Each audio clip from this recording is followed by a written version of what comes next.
What's up you guys? Welcome back to the channel. My name is Oscar, and in today's video I want to go over the pros and cons of spending with either cash, debit, or credit and help you decide which one is the best payment option for you based on your own spending habits. And if you're wondering, why is this important? Or what difference does it make if I spend with cash, debit, or credit? This is important because the difference of using one payment method over another can add up to hundreds or even thousands of dollars in just a matter of months. But before we get into that, Coco, come here. Say hello to Coco. Hello. And before my brother complains, this is Starly. She's a little more hyperactive than the other.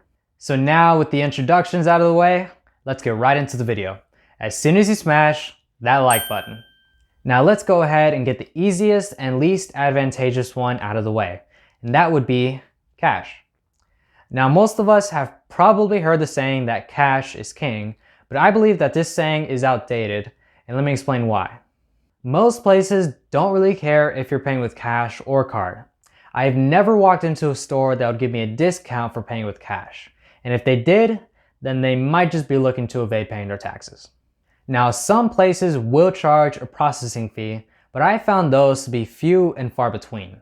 So aside from being able to avoid uncommon processing fees, I see no other advantage to paying with cash versus any other payment method. While on the flip side, there is still a laundry list of downsides to it. First off, if you lose the money or the money gets stolen from you, there is very little, if anything, that you can do about it. I have also found that, at least for myself and some of the friends I've asked, that we are more likely to spend cash than to swipe our card, because although we may be losing the cash, the money in our bank account still stays exactly the same. And if you ever buy something from an individual or retailer that then refuses to correct any wrongs, your money is gone. It is also much more tedious to follow a budget and track your expenses because you don't have a monthly bank statement that shows everything in one organized location. So cash doesn't have a lot of things going for it, but what about debit? I'd say that debit is just marginally better. First off, a checking account, which usually comes with a debit card, is very easy to sign up for with practically no age restriction. And with that, you also get the monthly bank statement that makes it much easier to follow a budget. You also only have to keep track of one card versus several bills, so you can have a more slim wallet or card holder, which, as you can tell, is what I prefer. Now with certain banks like Regions, they allow you to freeze your debit card right on the app, so if it's ever lost or stolen, you can do that in a matter of seconds to minimize any potential fraud. And with a debit card, you can't go into debt like you can with a credit card because there's nothing being lent out to you. You can only spend the money that you have in your account at that time. But there are also a couple pretty hefty downsides to using a debit card. So let's say you have $100 in your checking account, but you want to buy something for $105.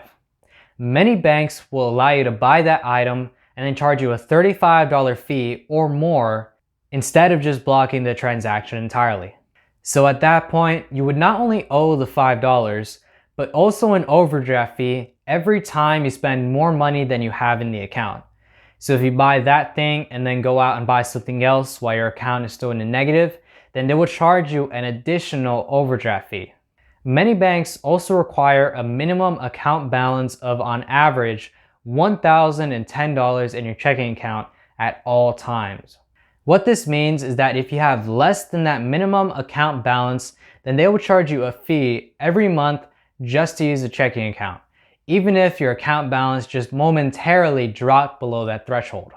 Now, when it comes to fraud liability, many debit cards offer zero liability when it comes to fraudulent charges, but they often take weeks or even months to resolve, and during that time, you don't have access to that money at all.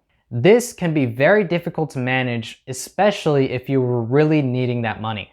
Now, credit was probably the one most of you wrote off at the start of the video, but in actuality, if you know how to handle money responsibly, then paying just about everything with a credit card could actually be a good thing.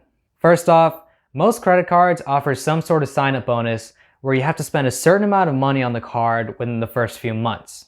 For instance, the Wells Fargo Cashwise would give you a bonus of $150 if you spend $500 on the card within the first 3 months. along with 1.5% cash back on all your purchase, whereas otherwise you would be getting nothing. And you also never have to pay any interest so long as you pay off the card every month by the time it's due. There are also several options for credit cards that don't charge an annual fee, which would make them completely free to use. Many credit cards also offer things like extended warranties, phone insurance, fraud protection, and a myriad of other things. You can also build your credit with a credit card, which is something you can't do with cash or debit. So credit cards have the most benefits by far, but they also have the worst downsides. The most obvious of which is going into debt and ruining your credit score. And you also have the potential of paying an exorbitant amount of interest of on average over 14.5%. So now let's see which one is the best for you. The only reasons I can think of for using cash is if you don't have access to a traditional bank or you're a drug dealer. No, but seriously, cash just has nothing going for it. It's easy to lose, hard to trace, and if people see you with a wad of cash in your pocket, then you become a target. So unless you just don't have access to a bank, you are way better off using one of the two other payment options. Now, I would say that debit is sort of a middle ground between using cash versus using credit. You get some security in case of fraud or if you lose a debit card like you would with a credit card, except your money would remain tied up. You also get the benefit of it being hard to get into debt unless you just constantly overdraft the account. I would say that debit is good for anyone who can't quite manage their money yet, or for anyone who is still establishing their credit, because that early on, it is definitely more important to establish your credit than to try and get any bonuses or rewards. Once you have established your credit and you're in control of your money rather than the other way around, only then would you be ready to use credit cards as your everyday spending. I say this because although credit cards have very steep downsides, you will only be affected by them if you are irresponsible or can't control your spending. Credit cards won't all of a sudden make you an irresponsible person like people may say. People will always blame credit cards for dragging them into debt instead of owning up and admitting to their mistakes. Because what's easier, blaming your bad decisions on a bank with no face or admitting that you messed up? You should always treat a credit card like you would cash, and you should never pay a dime in interest. And if you can do that, then you can also enjoy all the benefits of using a credit card versus using cash or debit with no downside. But anyways guys, that wraps it up for this week's video. If you found any of this information helpful, do me a favor and drop a like down on the video and subscribe to the channel to stay up to date.